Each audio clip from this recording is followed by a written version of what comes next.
A Fórmula 1 está oficialmente de volta. Amanhã já começam os treinos livres para o primeiro grande prêmio da temporada, que será disputado lá no Bahrein mais uma vez. E no vídeo de hoje, aproveitando um pouco desse momento de expectativa de começo de temporada, que quem gosta da Fórmula 1, do automobilismo em geral, fica sempre bastante empolgado, então acho que é o momento perfeito para a gente fazer aqui uma prévia, um exercício de previsão do que pode ser esse ano, conversando um pouquinho sobre o momento de cada equipe, o histórico recente, o que elas fizeram no teste de pré-temporada e o que a gente pode esperar de modo geral de cada um dos times que formam o grid da Fórmula 1 em 2024. Então, mais uma vez, sejam todos muito bem-vindos ao meu canal. Eu sou o Felipe Salchuk, é um prazer tê-los aqui comigo mais uma vez. Aproveitando, deixa o seu gostei, se inscreve no canal, compartilha, comenta, que me ajuda demais. Então, sem mais delongas, bora lá falar sobre a Fórmula 1 que está finalmente de volta.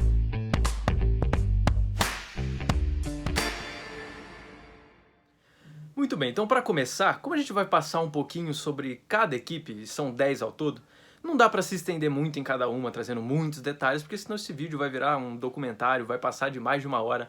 Então vamos tentar manter ali falando mais dos principais de cada equipe. E para a gente iniciar essa análise, essa previsão da temporada da Fórmula 1, a categoria ela está dividida em 3 neste momento, pelo menos. Primeiro, a Fórmula Red Bull, que não tem o porquê enganar. Quem acompanha a categoria sabe que mais uma vez a Red Bull virá muito forte para essa temporada, candidatíssima ao tetra consecutivo com Max Verstappen, enfim, mas a gente vai chegar com mais detalhes na Red Bull. No final do grid existe a Fórmula Haas, que é o oposto da Red Bull, né? A equipe que disparadamente domina o posto de equipe mais fraca desse grid. Nesse meio existe a Fórmula 1, que é onde eu acho que realmente serão as brigas interessantes ao longo da temporada. Então, começando de trás para frente, vamos falar sobre a Haas, sobre a Fórmula Haas. A equipe chega com alguma folga, alguma sobra para ser a pior do grid, mais uma vez, seja desde o lançamento do carro desse ano, com os pilotos, membros da equipe, falando que a Haas deve começar o ano muito mal, brigando lá atrás, além de ter uma dupla de pilotos que particularmente não me empolga nada, com Nico Hülkenberg, com Kevin Magnussen. São dois nomes veteranos que, no seu auge na categoria, nunca fizeram muita coisa. No seu melhor momento foram talvez pilotos medianos. E nos anos recentes, inclusive, passaram algumas temporadas fora da Fórmula 1 e voltaram justamente para a Haas. Então, quando você mistura a equipe com o menor investimento, que claramente não tem interesse em criar, se desenvolver na categoria para brigar lá na frente, a Haas é uma equipe que já está fazendo hora na categoria, e quando a gente vê um caso, uma polêmica recente com a tentativa de entrada da Andretti, que é uma equipe que viria com muito investimento para competir, que tem uma história gigantesca no automobilismo em geral, especialmente nos Estados Unidos, só que a entrada da Andretti foi barrada na Fórmula 1 e você vê equipes como a Haas se mantendo e que não agregam em absolutamente nada, é algo revoltante. Uma equipe que, de novo, vem para brigar por absolutamente nada, simplesmente para fazer número na Fórmula 1. Então a Haas, para mim, disparado, será a equipe de pior desempenho ao longo dessa temporada. E depois vem um bloco com algumas equipes que estão mais ou menos no mesmo nível. Tem a Williams, tem a Sauber, que era a Alfa Romeo, agora virou Sauber, que virou Stake F1 que deixou de ser Stake, enfim. É uma confusão, mas a Sauber, a Alpine, que é um caso que eu acho que a gente precisa entrar um pouco mais em detalhes, e a RB, a antiga AlphaTauri, a Vicarb, Visa, Cash-App também, outro nome, enfim, um nome terrível e que não combina em nada com a categoria, mas enfim, essa é a nova identidade da antiga AlphaTauri, antigo Toro Rosso. A Williams é uma equipe que aos poucos vem dando passos à frente nos últimos anos, que vem evoluindo. Tem um piloto para mim muito interessante no Alex Albon, que inclusive é cotado para voltar para a Red Bull.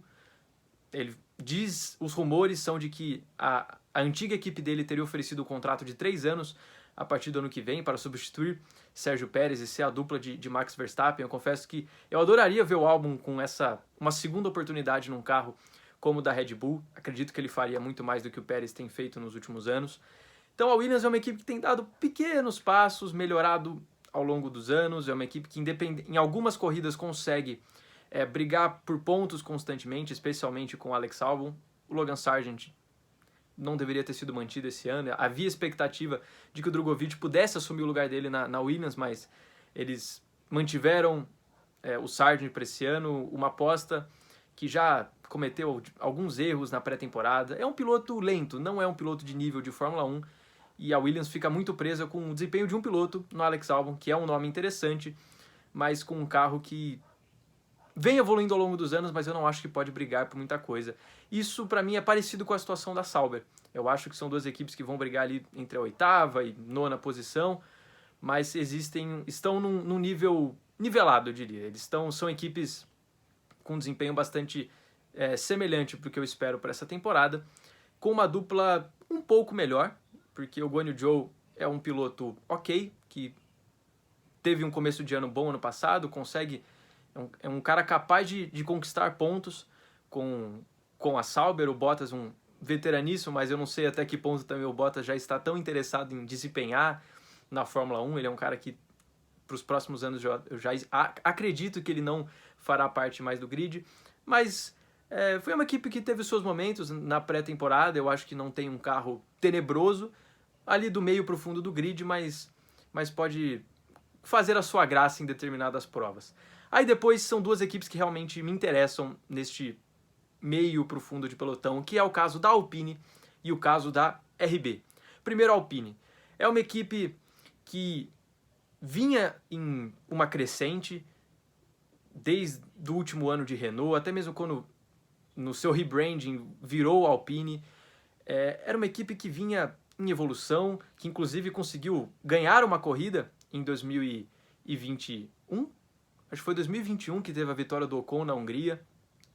Era uma escuderia que vinha nessa evolução, mas que sofreu com muitos problemas internos nos últimos anos. Teve a polêmica saída do Otmar Szafnauer, o antigo chefe de equipe na temporada passada, que saiu no meio do ano, que em determinado momento ele estava garantido na posição, coisa de semana depois ele se desligou da equipe, né? Se dizem sair em comum acordo, mas depois ele deu algumas declarações que não foi exatamente bem assim, que ele tinha uma segurança no cargo que de repente a palavra foi descumprida. Teve a polêmica Oscar Piastri, que a Alpine anunciou que ele seria o substituto do Alonso quando o Alonso foi para Aston Martin, e o Piastri veio a público no Twitter falar que esse anúncio foi feito sem o consentimento dele, que ele não correria pela Alpine, e depois todo mundo sabe que ele já tinha um pré-acordo com a McLaren, hoje piloto da McLaren. Então, a Alpine se perdeu muito nos últimos anos, com o desempenho cada vez pior de uma temporada para outra, especialmente com o novo regulamento. Para mim, uma das equipes que menos se adaptou com o novo regulamento aerodinâmico, que é vigente desde 2022, e tem uma dupla de pilotos que, sinceramente, para mim, não empolgam muito. Apesar de serem dois nomes que já venceram na Fórmula 1, como eu falei, o Ocon venceu na Hungria, o Gasly teve aquela vitória épica em Monza com a AlphaTauri em 2021 também, 2020, 2021, agora me fugiu, mas são dois pilotos vencedores, mas que não acho que brigariam lá na frente com um carro melhor por títulos, por pódios. Acho que são pilotos ok numa equipe que vem perdendo desempenho, então eu não ficaria surpreso se a Alpine caísse ainda mais de posições ao longo desse ano, ficando atrás de Sauber, ficando atrás de Williams em determinado momento, porque parece que, mais uma vez, o projeto da Alpine, o carro da Alpine para esse ano, tem tudo para ser mais um grande problema ao longo da temporada. Um time que ainda também sofre bastante com confiabilidade. A Alpine é um dos carros que mais quebra no grid ao longo das últimas temporadas. E depois, no lado oposto, vem a RB, que é um time polêmico, o segundo time da Red Bull, que deixou de ser o segundo time da Red Bull, mas ainda tem uma ligação muito forte. E o carro desse ano é basicamente o que foi o RB19, o carro campeão da Red Bull ano passado. É uma versão dele adaptada para a RB esse ano, que tem uma dupla de pilotos interessante, um Daniel Ricciardo que busca ressurgir na carreira, retomar o seu espaço na Fórmula 1, e ele substituiu o Nick De Vries no meio da temporada passada e teve bons resultados, teve um bom desempenho, mostrou que estava melhor do que foi a passagem dele na McLaren. Perdeu algumas corridas quando quebrou o pulso num acidente que ele teve lá na Holanda, logo na volta das férias, mas eu acho que é uma dupla interessante, com um carro que tende a render e que eu acho que pode evoluir bastante ao longo do ano. A AlphaTauri ano passado foi um carro que começou como um dos piores do grid e terminou o ano muito bem, brigando consistentemente por pontos, ali 6ª, 5ª posição. Eu acho que a RB pode fazer frente com uma equipe como uma Aston Martin, em determinado momento com uma Mercedes, até mesmo com uma McLaren, a ver como a temporada irá se desenrolar, mas eu acho que a RB é uma equipe para ficar de olho e que pode ter um desempenho bastante interessante ao longo dessa temporada.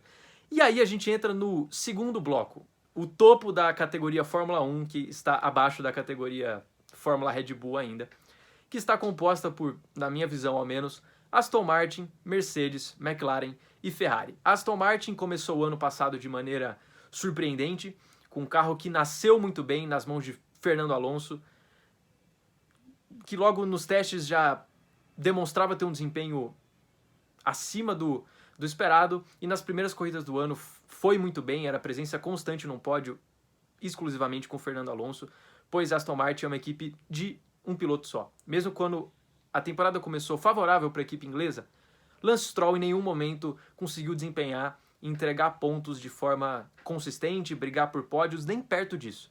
É realmente uma diferença abismal com o bicampeão Fernando Alonso. Isso atrapalhou muito a Aston Martin no final do ano, quando com o ressurgimento, a virada de chave da McLaren, mas a gente já vai falar um pouco mais da McLaren. E neste momento, apesar da Aston Martin ter caído muito, não conseguiu evoluir ao longo do ano passado e viu as suas rivais crescerem bastante, a Aston Martin terminou o ano em alta, pelo menos com alguma elevação, até mesmo com um grande resultado do Alonso no Brasil, que voltou finalmente ao pódio numa grande corrida dele em Interlagos. E pelo que os testes de pré-temporada apontam, Aston Martin vem com um carro forte novamente para começar a temporada. Não acho que tanto quanto ano passado, porque agora existe a competição com a McLaren, existe uma Ferrari muito bem, uma Mercedes que também demonstra que começa melhor, que tem tudo para começar o ano melhor. Mas eu acho que a Aston Martin é uma equipe que muito diferente do que foi o meio até o final do ano passado. Eu acho que a Aston Martin volta a ser uma equipe que irá brigar constantemente ali no Q3 por pontos. A princípio, não para uma presença constante em pódio, etc. Acho que tem outras equipes na frente, mas a Aston Martin tem uma boa perspectiva para 2024. E aí vem a Mercedes. A Mercedes que para mim tem a melhor dupla do grid, com Lewis Hamilton e George Russell, mas que vem de um caos completo fora da pista, com a saída, o anúncio de Lewis Hamilton para a Ferrari. Inclusive tem vídeo aqui no canal falando especificamente sobre esse assunto. E um desempenho que, desde que o regulamento mudou, assim como a gente falou da Alpine, que parece ser uma equipe que não compreendeu, não conseguiu se adaptar ao novo regulamento aerodinâmico, a Mercedes foi uma equipe que sofreu muito, que vinha de uma dominância na última década e buscou fazer algo muito diferente, arrojado, arriscou tudo, deu all-in completo, mas que não se pagou. A Mercedes saiu quebrada da mesa, porque, como todos sabem, a Red Bull seguiu por um caminho diferente que deu muito resultado. A Mercedes, desde 2022, vem sofrendo bastante. Em 2 anos, ganhou apenas uma corrida com o George Russell aqui em Interlagos. O Hamilton, 2 temporadas sem ganhar uma corrida sequer, para um heptacampeão que dominou praticamente todos os anos anteriores, é um grande problema. Com a saída dele agora, existem muitos relatos dele próprio de não ter sido ouvido ao longo do processo. Da equipe ter insistido num projeto, num conceito de carro que claramente não ia dar certo, e 2023 foi mais uma vez dessa forma. A Mercedes não ganhou nenhuma corrida na temporada passada, mas para esse ano, eu acredito que as flechas de prata chegam em uma posição muito melhor, aceitando o erro, indo para um caminho mais conservador, mais do senso comum do que tem sido feito pelas suas principais rivais, e demonstrou ser um carro bem mais consistente, mais fácil de guiar, mais previsível nessa pré-temporada. E eu acho que a Mercedes pode... tenho certeza que a Mercedes terá um ano muito melhor do que foi na temporada passada, especialmente por ter uma dupla de pilotos que, para mim, é a melhor do grid. Na sequência, a McLaren. A McLaren foi, talvez, a grande história da temporada passada, que começou o ano como a pior equipe do grid. Não, a pior não, exagero, porque tem a Haas, mas estava ali pau a pau atrás de Alfa Romeo, pau a pau com Williams, pau a pau com AlphaTauri. Realmente foi um começo de ano desastroso para a McLaren, que logo no lançamento do carro, você viu o Zac Brown, o André Stella, chefe de equipe, falando: olha, a gente errou, fizemos besteira, vamos começar o ano mal, mas ao longo do ano as atualizações vão vir e a tendência é que melhore. E realmente isso aconteceu, acho que até mais do que qualquer um poderia esperar, porque eu particularmente nunca vi uma equipe ter uma evolução tão grande dentro de uma própria temporada. Porque se começou como talvez a segunda, terceira pior do grid, do meio para frente a McLaren por muitas provas, muitos grandes prêmios, foi talvez a segunda, terceira força atrás da Red Bull, com pódios constantes, com classificação em segundo e terceiro, especialmente a gente lembra de Silverstone, no GP do Qatar, que também terminou em segundo e terceiro, com o GP de Suzuka também, a McLaren foi muito bem, com uma certa folga para os rivais ali junto com o Verstappen, sobrando realmente, especialmente nessas pistas de alta velocidade, com curvas de alta velocidade. Então, essa virada-chave da equipe inglesa realmente foi muito grande e a expectativa para esse ano é enorme. Agora, com o carro que, ao meu ver, está atrás da Ferrari e com certeza da Red Bull, mas que começa o ano numa situação muito melhor do que foi a temporada passada. E é uma equipe que se provou que é capaz de desenvolver e adicionar, propor melhorias que deem resultado na pista. Então, esse ano, a equipe Papaya, começando o ano com um carro minimamente bom, com dois pilotos, para mim, que tem um potencial gigantesco. Para mim, o Lando Norris é material de...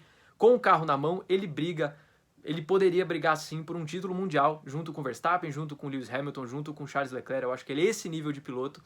E ele tendo um carro para brigar dessa forma, eu acho que esse ano finalmente a primeira vitória dele vem.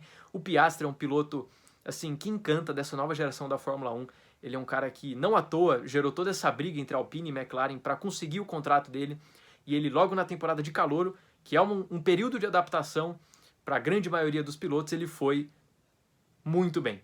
Teve no começo, sofreu porque a equipe estava uma tragédia completa, mas aos poucos ele foi se adaptando e trouxe muitos resultados. Então é uma equipe com uma dupla jovem, um carro que já nasce bem para esse ano e que tem muito potencial para evoluir e brigar de frente com Ferrari, eventualmente até com Red Bull, por vitórias em alguns grandes prêmios. Eu acho que a McLaren vem muito forte para esse ano. E a gente já parte para a Ferrari. A Ferrari que também tem uma dupla muito interessante, com o Charles Leclerc, com o Carlos Sainz, que é um piloto que eu gosto bastante, que infelizmente não estará na equipe ano que vem. Veremos se ele consegue arrumar um outro lugar na Fórmula 1 para a próxima temporada. E com um carro que nasce muito equilibrado. A Ferrari foi uma boa notícia, né, para o torcedor tifosi ao longo dos testes de pré-temporada. Foi uma equipe que andou muito bem, mostrou muita consistência, com um conceito de carro até um pouco diferente. Assim, a Ferrari ela parece um carro bastante reto, com menos curvas do que você pega ali uma McLaren, uma Red Bull, uma Mercedes, mas que demonstrou ser um carro muito bom, que teve ali bons números, boas voltas, seja em desempenho de corrida, seja em desempenho de classificação. Então acho que neste momento, para começar o ano, a Ferrari vem muito forte para brigar ali no topo da Fórmula 1, porque aí vem a Fórmula Red Bull. É uma equipe que, ao longo dos últimos anos, desde que o regulamento mudou, dominou completamente e é uma vantagem, assim, assustadora. Eu adoraria poder sentar aqui e falar para vocês que haverá uma briga ferrenha pelo título, que o Verstappen está realmente ameaçado, que tem 2, 3 equipes que vão brigar sempre por vitórias no mesmo nível da Red Bull.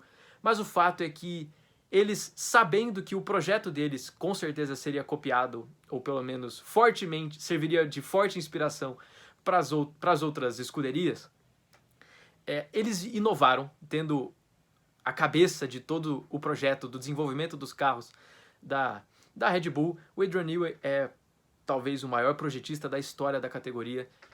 E mais uma vez ele deu uma cartada, ele tirou a carta da manga, apostou num conceito muito diferente do que eles vinham fazendo, que chamou muita atenção e que na pré-temporada já bateu aquele desânimo geral, seja em quem torce, em quem cobre, seja nos próprios pilotos, pessoas que estão dentro da Fórmula 1. A gente teve entrevista do Alonso, do Norris, enfim, vários comentando que, olha, realmente, falando, nossa equipe deu bons passos à frente, nós evoluímos, mas o salto que a Red Bull deu, sabendo que tem ali no controle do carro de número 1, Max Verstappen, vindo de 3 títulos consecutivos, é praticamente impossível que o Verstappen não conquiste o tetra consecutivo.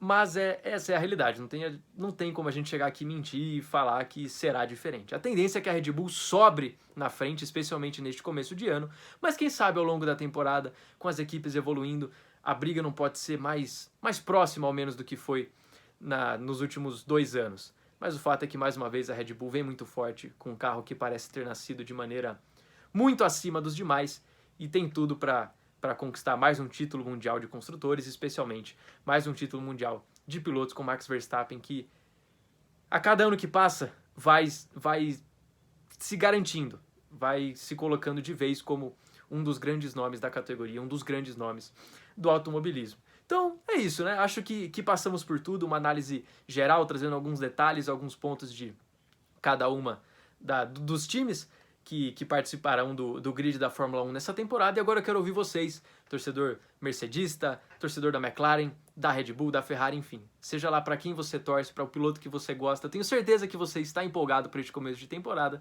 por mais que a gente meio que já saiba quem será o campeão no final dessa história. Mas a Fórmula 1 é mais do que isso. Existem muitas histórias do que apenas o campeão, o carro que cruza a linha de chegada em primeiro. Então, é momento de empolgação e de alegria, porque nós amamos a Fórmula 1 e ela finalmente está de volta agora para o Grande Prêmio, o primeiro Grande Prêmio da temporada, que acontecerá no Bahrein mais uma vez. Então, é isso. Vou fechando esse vídeo por aqui. Muito obrigado pela sua audiência, pela sua paciência, pelo carinho mais uma vez. É um prazer enorme tê-los aqui comigo. Para fechar rapidinho, mais uma vez, para lembrar, deixa o seu like no vídeo, comenta, compartilha, se inscreve, que me ajuda demais. Então, bora lá acompanhar essa temporada que se inicia. Teremos muitos vídeos ainda sobre Fórmula 1 ao longo desse ano e eu tenho certeza que será muito divertido acompanhar a categoria em mais uma temporada ao lado de vocês. Vamos encerrando por aqui. Até a próxima oportunidade. Um grande abraço, fiquem bem e até lá.